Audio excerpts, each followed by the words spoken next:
O texto que nós acabamos de ler, irmãos, especialmente o verso 2, descreve que Paulo, ele tem um papel como apóstolo, e isso também se aplica a todos os outros que foram chamados para pregar a palavra, ensinar a palavra, instruir a igreja no Evangelho, que eles têm um papel fundamental, que é preparar a noiva para o dia do casamento, para o dia do encontro com seu noivo. E o apóstolo Paulo começa afirmando, irmãos, que surgem muitos falsos apóstolos no meio da igreja, e a igreja tem uma tendência muito natural de ouvir vozes diferentes. E Paulo, o apóstolo, o grande apóstolo Paulo, se dirige à igreja dizendo a sua preocupação com isso. E como todo indivíduo, todo aquele que tenta destruir uma união, ele traz consigo promessas, ele vem seduzindo, ele vem mostrando beleza, ele deseja destruir o relacionamento que havia anteriormente, e então ele propõe muitas coisas. É assim que você encontra casamentos sendo destruídos, adultério, destruição de lares, quando pessoas começam a se infiltrar e falar que tem coisas melhores para lhe dar do que o seu marido tem para lhe conceder. O texto aqui nos mostra a palavra de Paulo e o zelo dele no verso 1, dizendo: quisera eu me suportasseis um pouco mais da minha loucura, suportai-me, pois. E ele faz uma ponte imediata, irmãos, no verso 4, ele diz: ora, se na verdade vindo alguém prega outro Jesus que não temos pregado, e se aceitais espírito diferente que não tendes recebido, ou evangelho diferente que não tendes abraçado, a esse de boa mente o tolerais. Ele diz: ora, esses que vêm trazendo falsidade, um outro espírito, um outro evangelho, uma outra percepção da verdade, esses são tolerados no meio da igreja.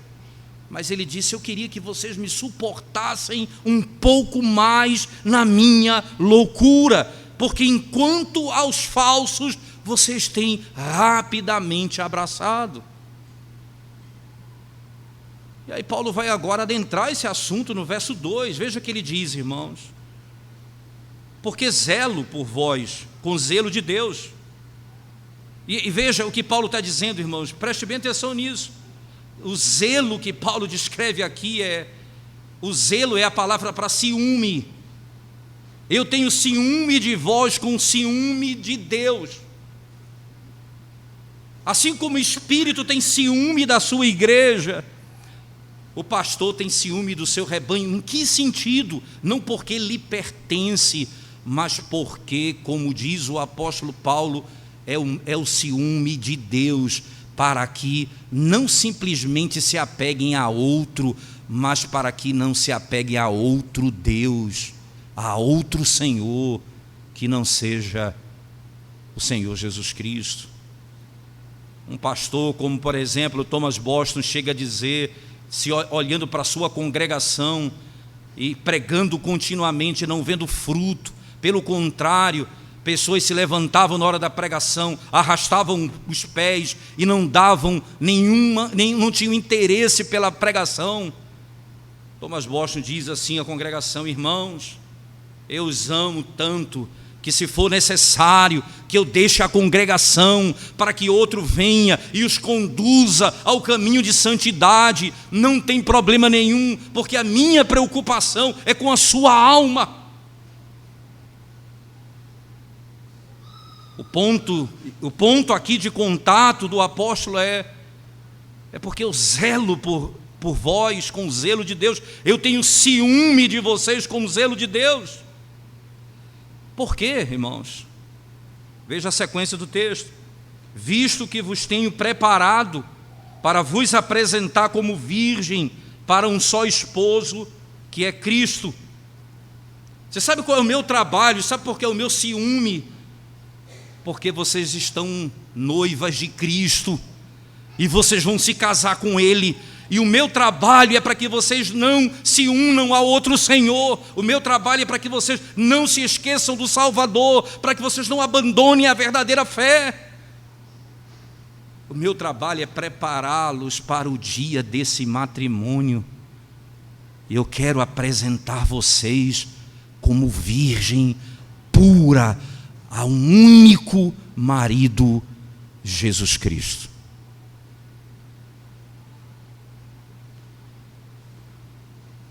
Paulo não vai trazer à memória como nós somos facilmente enganados, irmãos. Mas eu temo, diz ele, eu temo. Sabe o que é meu temor? Sabe o que eu receio? Que assim como a serpente enganou Eva, vocês sejam também enganados. Eu temo isso.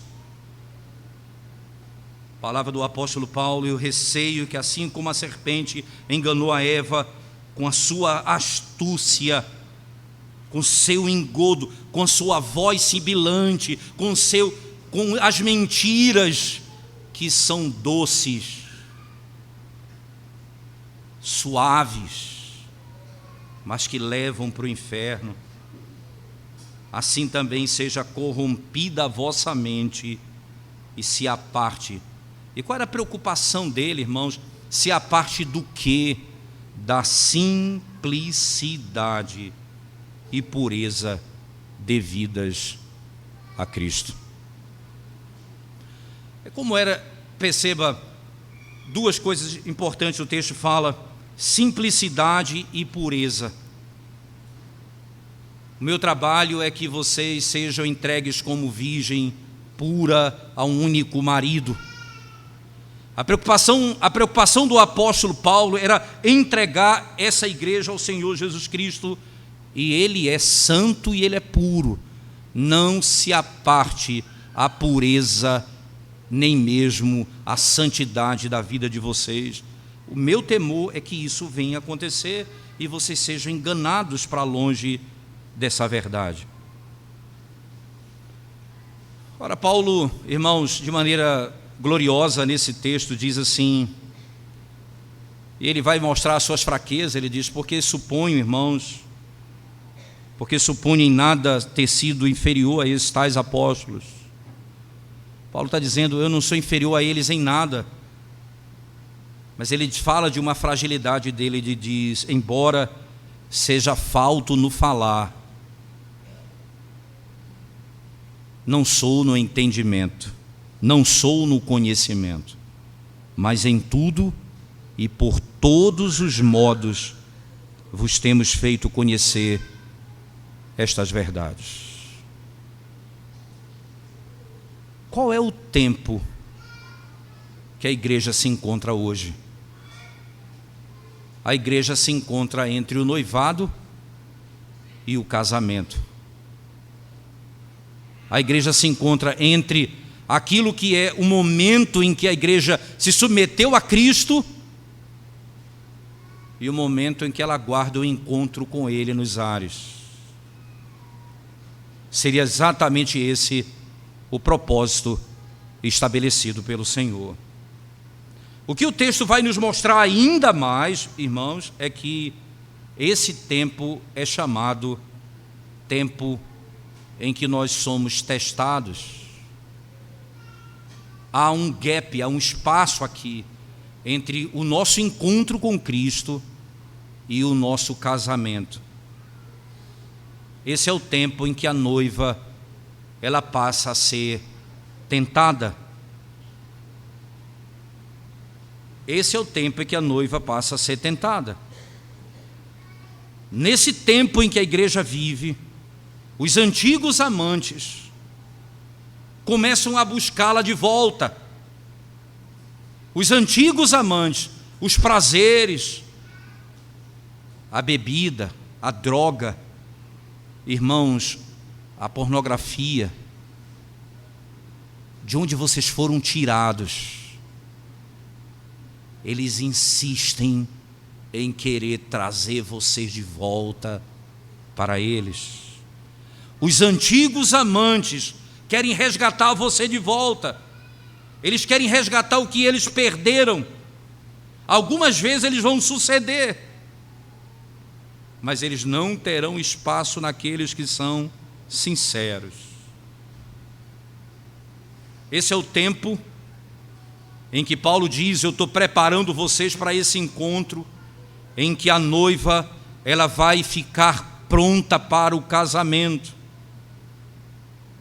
É nesse período, irmãos, em que ela vai se preparar para o matrimônio, em que ela vai cuidar da sua alma. Não apenas, quando você pensa num casamento, você pensa que ela vai cuidar das festas, da vestimenta, da cerimônia, dos contratos que ela tem para pagar. Aqui Paulo descreve o preparativo, ela vai ser purificada, ela vai abandonar seu pecado, ela vai abandonar a iniquidade, ela vai deixar tudo o que ela praticava antes, porque ela tem um objetivo: se encontrar com o seu Salvador. No dia em que haverá a consumação desse relacionamento nos céus. E Deus vai usar ministros para isso, pregadores da palavra para isso, pregando o evangelho e administrando os sacramentos. Isso vai ser usado pelo Senhor, e Ele vai usar vasos de barro, porque a glória é dele, a glória não é do homem. Ele vai usar homens que são faltos em alguma coisa, mas Ele vai usar homens, porque a glória é do Senhor. É Ele que vai glorificar e salvar e restaurar a sua igreja. E esses pregadores, irmãos, eles vão preparar por meio da exposição e do ensino, para que a igreja possa dizer assim: onde está a nossa esperança? Onde está a nossa coroa? E todos dirão: a nossa esperança e a nossa coroa está no Senhor Jesus Cristo. A Ele seja toda a glória. Diante desse princípio, eu queria abordar com vocês dois aspectos muito importantes nesse texto, irmãos. A grande questão é: o que é requerido para a esposa? O que é requerido da igreja para que ela possa se manter pura até o dia do casamento? Por que ela deve viver assim? E qual é a razão disso? Então, alguns aspectos eu queria trazer à nossa memória. Primeira coisa, irmãos, nós como povo de Deus, nós não poderemos ser chamados pelo nome de nenhum outro marido. Nós devemos manter firme a nossa confissão. Nós devemos ter a consciência de que o nosso nome está escrito no livro da vida. E que aqueles que estão lá na presença de Deus, lembre-se disso. Você sabe quem são aqueles que estarão diante do Cordeiro, irmãos? Sabe como a Bíblia descreve lá em Apocalipse 14, verso 4? Ela descreve assim, diante do trono, a seguinte realidade. Preste bem atenção comigo. Apocalipse 14, verso 4. Diz assim a palavra de Deus. Apocalipse 14, verso 4.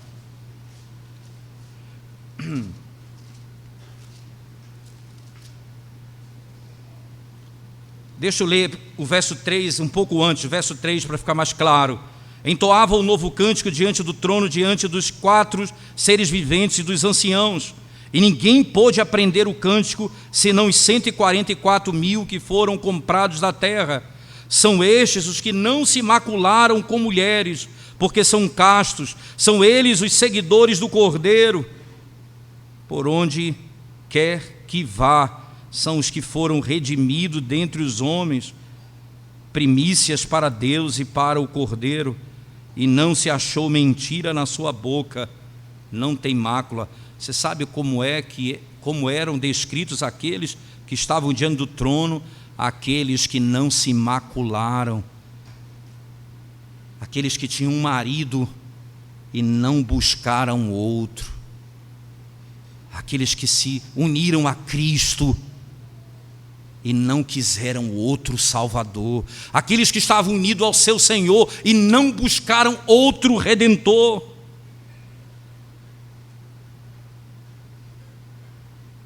Eles devem se manter puros, porque assim vai ser até o fim.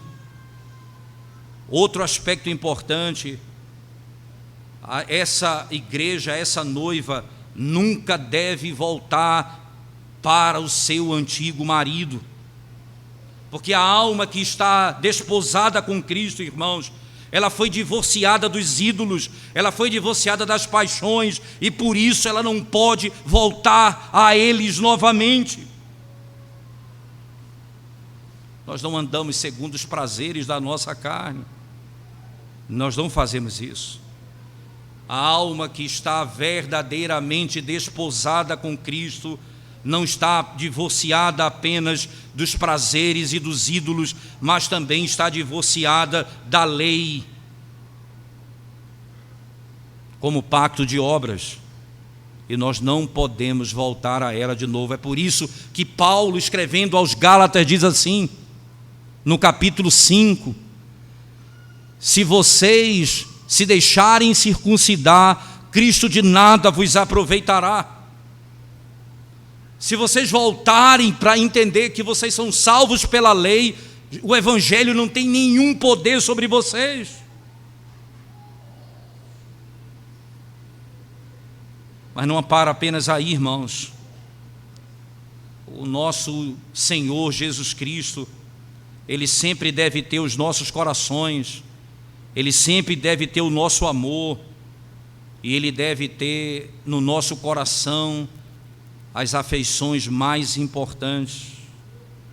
Jesus disse: aquele que vem a mim e não odeia seu pai, sua mãe, sua esposa, seus filhos, irmãos e irmãs, e a sua própria vida, esse não pode ser meu discípulo.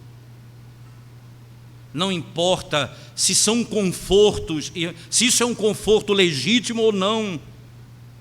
Se alguma coisa tem mais do meu coração do que Cristo, isso é pecado. Nada pode ter mais do que Cristo.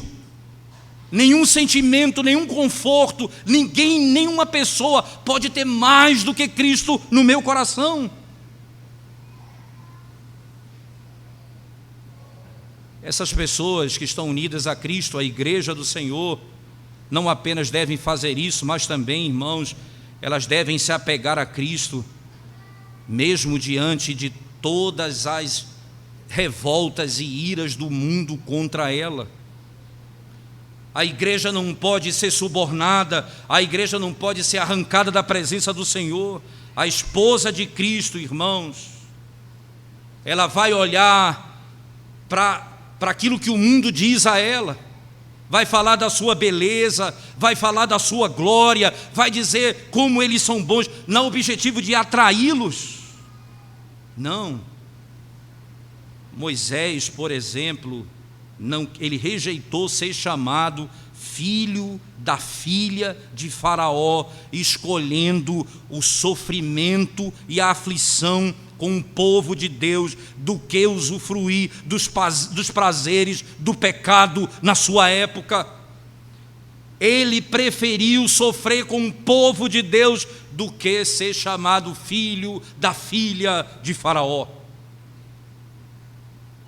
Os que estão unidos a Cristo não retrocedem, eles são separados do mundo, não apenas do mundo nos seus corações, mas também dos homens do mundo, nas suas práticas. Nós não fazemos o que o mundo faz, nós não andamos como o mundo anda. Mas não apenas isso, essa noiva que vai se encontrar com seu marido, ela deve ser sincera e reta. Na sua boca não se encontrou dolo, porque não havia falta nele diante de Deus. As virgens puras, irmãos, São como Natanael, quando Cristo olhou para ele e disse: eis um verdadeiro judeu israelita em quem não há dolo.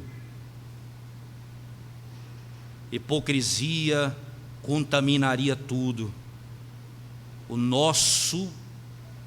noivo da igreja, o Senhor Jesus Cristo, é aquele que penetra os corações, e ele não será enganado pela falsidade de ninguém.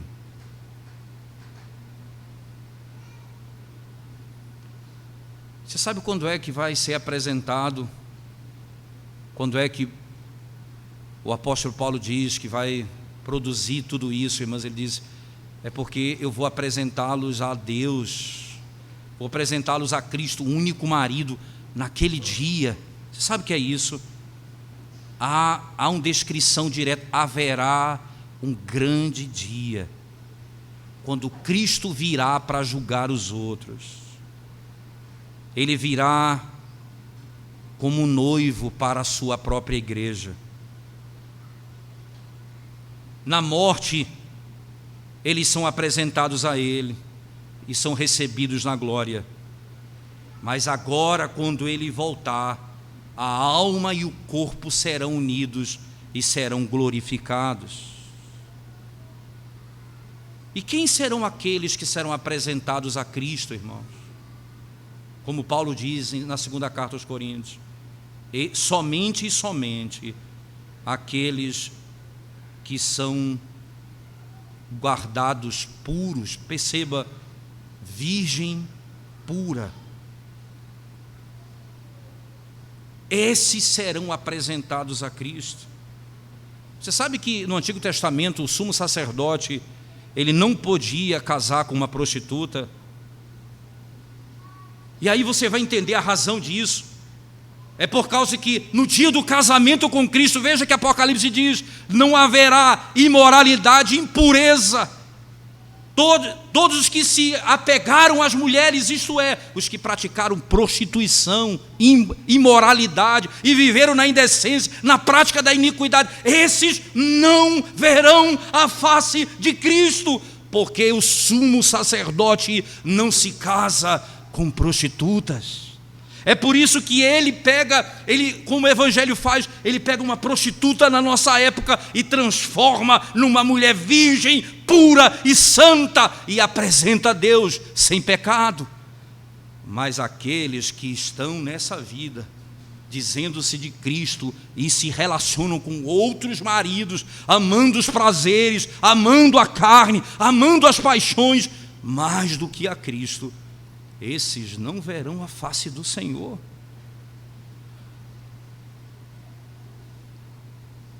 Nada que contamina chegará nos céus, nenhuma abominação, nada disso chegará na presença do Senhor, irmãos. Apocalipse 21, verso 27, mais uma vez, faço questão que você leia comigo, ou melhor, preste atenção na leitura desse texto. Apocalipse 21, verso 27, diz assim um texto sagrado: nela nunca jamais penetrará, ele está falando do novo céu, da nova terra, nela nunca jamais penetrará coisa alguma contaminada, nem o que pratica abominação e mentira, mas somente os inscritos no livro da vida do Cordeiro. Mas a virgem pura será trazida ao rei.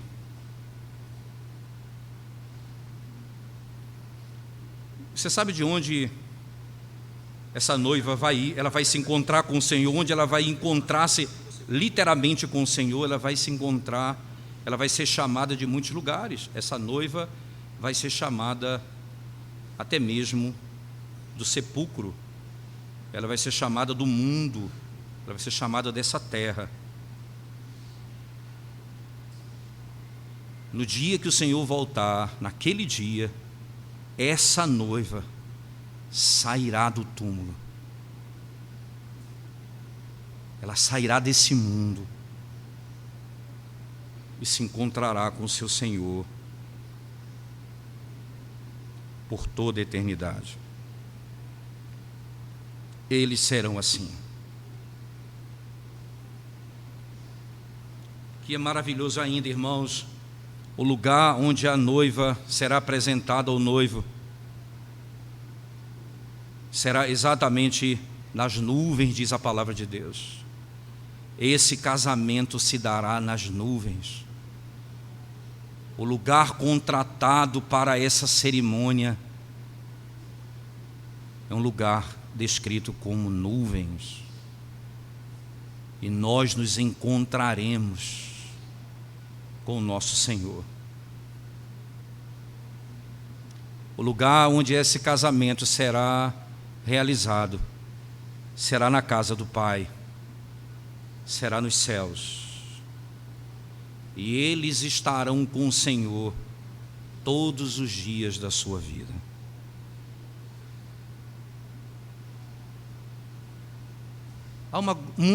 Há muita diferença entre desposar e casar, entre noivar e casar. A igreja já pertence a Cristo, ela foi desposada. E o pregador da palavra e os sacramentos, eles vão preparando por meio do ensino e da instrução do Espírito, eles vão preparando a igreja para o dia do casamento. Sabe onde o noivado é feito? Aqui na terra. Mas o casamento é nos céus. Na terra há uma mistura nessa festa. Muitos que dizem que pertencem a Cristo não vão casar com Ele. Muitos colocaram a mão na caneta e assinaram um contrato, mas que na realidade se divorciaram do Senhor e mais ainda nunca abandonaram seus amantes, viviam escondidos na prática da iniquidade.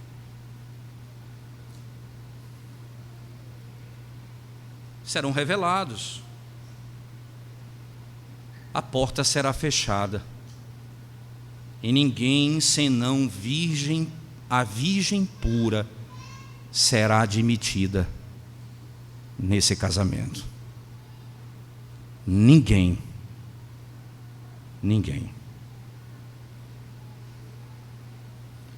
O noivo, no dia do casamento, no dia do noivado, quando o indivíduo aceita Cristo, no dia desse noivado, irmãos, o noivo parece bonito para a noiva, mas ele será de modo muito mais excelente. A beleza e a glória dele será manifestada com muito mais excelência no dia do matrimônio. O noivado, ele é feito num estado de sofrimento. Nós nos entregamos a Ele para que Ele possa nos fazer parecidos com Ele. Mas no casamento, irmãos, a noiva será adornada não apenas com a justiça que lhe foi imputada, mas também com a justiça perfeita, inerente. A esposa do Cordeiro estará pronta. Naquele dia, durante esse tempo, a igreja, no momento em que ela se entrega ao seu noivo, ela se entrega a Cristo no meio de sofrimento no seu coração, lágrimas em seus olhos, com as mãos trêmulas, ela assina o contrato. Ela teme que o noivo não a receba, mas então todas essas coisas passarão e ela terá plena e total alegria, e não haverá tristeza jamais. Toda a lágrima dos seus olhos, toda ela será enxugada, toda ela. Agora, nós provamos um pouco da alegria da eternidade, no meio das nossas muitas lutas e sofrimentos. Mas no dia do casamento, teremos alegria sem fim.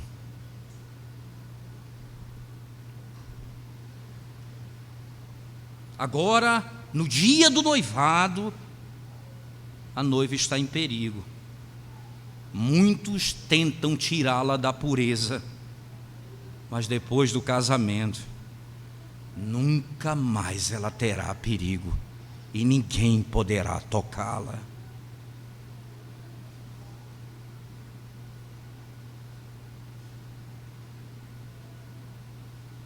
Eu zelo com o zelo de Deus, irmãos, preparando-vos para o dia do casamento como uma virgem pura, a um só marido, que é Cristo.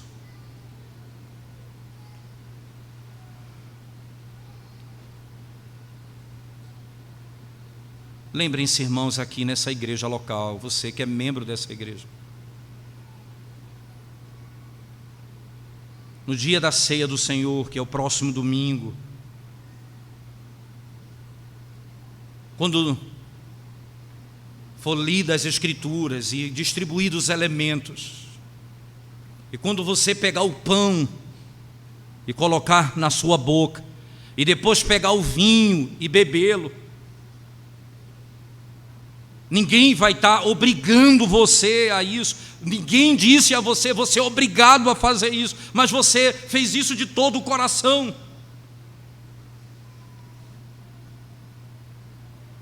Ninguém disse, eu não vou tomá-lo, e então a igreja o obrigou a fazê-lo. Não, isso não vai acontecer, e nunca aconteceu. Você se colocou como um povo de Deus e disse, eu sou a noiva de Cristo. Então, irmão, irmã, você assinou esse contrato, entregue-se a Cristo. Tome o sacramento do Senhor, abandone os seus amantes, abandone os seus prazeres, abandone a iniquidade que tenta destruir sua vida. Lembre-se, você pertence a Ele, você é dele, você não pertence a esse mundo.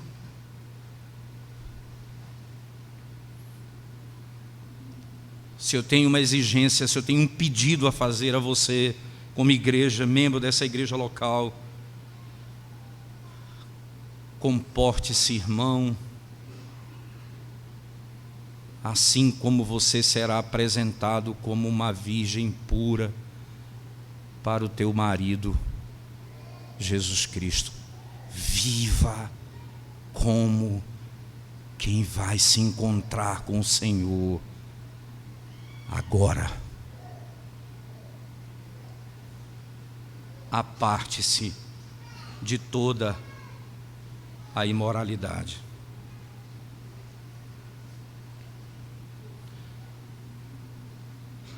Deixa eu encerrar dizendo assim, irmãos, talvez você me pergunte, pastor, como é possível vivermos sem pecar? Parece a maneira que o senhor fala, parece que nós vamos ter que viver nessa vida sem cometer pecado. Não é um deslize que vai te fazer, ou que vai te denominar impura, ou incapaz de encontrar-se com o Senhor. Lute contra o pecado. Se você lutar contra o pecado, embora em algum momento ele venha prevalecer, esse pecado não vai impedir a sua aceitação, enquanto naquele momento você foge de volta para o sangue de Cristo, e você, no teu marido, no teu Senhor, você encontra perdão, misericórdia e graça, e mais uma vez você suplica, Senhor, me purifica, me lava, me torna puro de alma. Oh Deus, nós vamos cantar agora o Salmo 51, Cria em mim, ó Deus, um coração puro. Cria em mim. Sabe quem pede isso? Davi, depois de confessar um adultério. Ele era um homem de Deus. Corra para Cristo e Ele perdoará os seus pecados e transformará você, porque só Ele tem poder. É a palavra dEle, é o sacramento dEle que vai fazer de você puro e santo no poder do Espírito de Deus. Corra para Ele. Corra para Ele.